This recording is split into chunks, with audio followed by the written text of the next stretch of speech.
വൈകല്യങ്ങൾ സംഭവിക്കുന്ന ഇത് മാത്രമല്ല, ഒരു അല്പകാലം കൂടെ മുജാഹിദ് പ്രസ്ഥാനങ്ങളുടെ അധ്വാനിച്ചതിന്റെ ഫലമാണ് എന്ന് നിങ്ങൾ മനസ്സിലാക്കാൻ ഈ മാലപ്പാട്ടുകൾ ഇനിയും നമ്മൾ പേര് നടക്കണോ, അതോ ഇതിലെ അപകടങ്ങൾ നിങ്ങൾ കണ്ടെത്തണോ?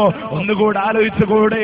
ഈ പ്രദേശത്തുകാർക്ക് മുഴുവനും അറിയാവുന്ന ഒരു സംഭവമല്ലേ, നിങ്ങൾക്കിടയിൽ പോലും ഉണ്ടായിരുന്ന പക്ഷിപ്പാട്ടിന്റെ ഒരു അവസ്ഥ സമൂഹത്തിൽ എന്തായിരുന്നു എന്നുള്ള.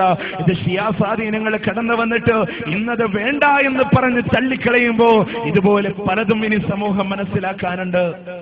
റസൂൽ സല്ലല്ലാഹു അലൈഹി വസല്ലമയും സഹാബാക്കളും കൂടെ മദീനത്തെ പള്ളിയിൽ ഇരിക്കുമ്പോ ഒരു പക്ഷി വന്നുകൊണ്ട് റസൂലിനോട് പരാതി പറയുന്നു. എന്താ പരാതി? സുബഹിന്റെ നേരത്തോരു മുട്ടായിട്ടു ഞാൻ, ലുഹറിന്റെ നേരത്തും മുട്ടായൊന്നിട്ടു ഞാൻ, മേൽമാസറിനായി കൂട്ടിൽ ഞാൻ ചെല്ലുമ്പോ എന്റെ ഈണപ്പക്ഷി ആട്ടി പുറത്താക്കി. എന്റെ ഈണപ്പക്ഷി ചോദിക്കും എന്നോട്, ഇട്ടുള്ള മുട്ട ഹലാലോ ഹറാമോന്ന്.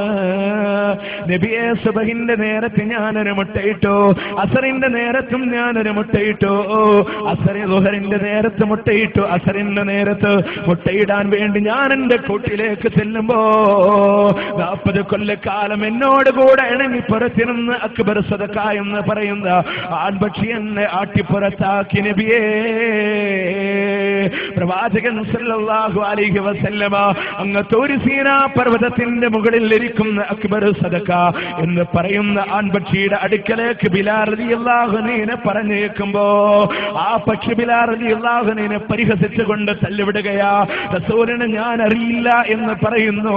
രണ്ടാമതായി ഉമർ റളിയല്ലാഹു അൻഹുവിനെ പറഞ്ഞേക്കുമ്പോ അവിടുന്ന് ആ പക്ഷി ഉമർ റളിയല്ലാഹു അൻഹുവിനെ കളിയാക്കിക്കൊണ്ട് പറയുകയാ, നീ ഉക്കാദ ചന്തയിൽ ഖാലിദിനോട് തോറ്റ ഉമൈറല്ലടാ, നീയാണ് എന്നെ വിളിക്കാൻ വന്നിരിക്കുന്നത് എന്ന് പറയുമ്പോ ഉമർ റളിയല്ലാഹു അൻഹു ദേഷ്യത്തോടെ കൂടെ പറയുന്നു, മക്കത്തെ അലിയെങ്ങാനും ഇതറിഞ്ഞാൽ അലിയുടെ ദുൽഫിക്കാറിന്റെ വാളിന്റെ മേലെ നിന്റെ തല ഭിന്നിച്ചു പോകുമെന്ന് പറയുമ്പോ ആ പക്ഷി പറയുന്നു, മക്കത്തെ അലിയെ എനിക്കറിയാം, അലിയോട് പറയല്ലേ, അലിയെ അറിയാം, റസൂലിനെ അറിയില്ല.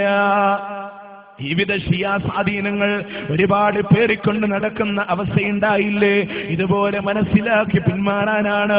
ഇനിയോ എന്റെ സഹോദരന്മാരെ, ഇതുപോലെ ഉയർത്തപ്പെട്ട ഖബറുകളെ കൊണ്ടുവന്നിട്ട് അതിന്റെ മുന്നിൽ പോയി സുജൂദ് ചെയ്യുന്ന രീതിയിലൂടെ അവിടെ പോയി ദുആ ചെയ്യുന്ന അവസ്ഥയിലേക്ക് കടന്നു വരുമ്പോ സമൂഹത്തിനെ പഠിപ്പിക്കുന്ന നായകന്മാർ ഉൾപ്പെടെ, പ്രസ്ഥാനത്തിന്റെ നേതാക്കന്മാർ ഉൾപ്പെടെ ഖബറിന്റെ മുന്നിൽ പോയി സുജൂദ് ചെയ്യുമ്പോ ഇതാര് പഠിപ്പിച്ച ആചാരമാ?